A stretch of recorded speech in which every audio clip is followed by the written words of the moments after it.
Super 8-এ group 1-এর ম্যাচে আফগানিস্তানের কাছে অস্ট্রেলিয়ার পরাজয়ে সেমিফাইনালে দ্বার খুলে দিয়েছে সবার জন্য। এমনকি 2 ম্যাচ হেরে যাওয়া বাংলাদেশের সামনেও সুযোগ তৈরি হয়েছে সেমিফাইনালে খেলার।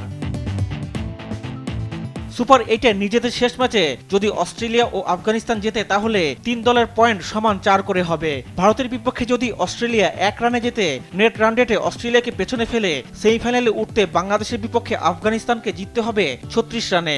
রান তাড়া করতে গিয়ে যদি অস্ট্রেলিয়া শেষ বলে জয় পায় তাহলে 160 রান করলে বাংলাদেশের বিপক্ষে 15 ওভার 4 বলে জিততে হবে আফগানদের।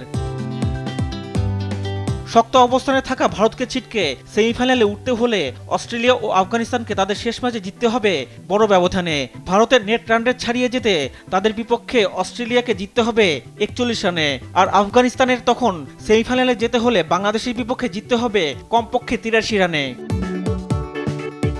আর ভারত ও বাংলাদেশ যদি জেতে এক্ষেত্রে 6 পয়েন্ট নিয়ে গ্রুপের শীর্ষ দল হিসেবে সেমিফাইনালে উঠবে ভারত। অন্য 3 দলের পয়েন্ট সমান 2 করে হবে।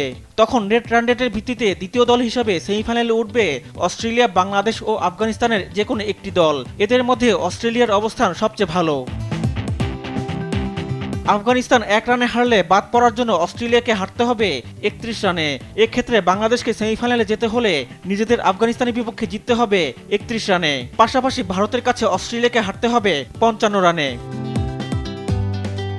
বাংলাদেশ ও অস্ট্রেলিয়া জিতলে এক্ষেত্রে 4 পয়েন্ট নিয়ে সেমিফাইনালে উঠবে ভারত ও অস্ট্রেলিয়া।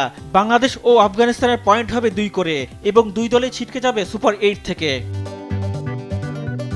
আর যদি ভারত ও আফগানিস্তান জেতে তবে সব সমীকরণ ভেস্তে দিয়ে সেমিফাইনালে উঠবে এই 2 দল, কারণ ভারতের 6 পয়েন্ট আর আফগানিস্তানের 4 পয়েন্ট হবে।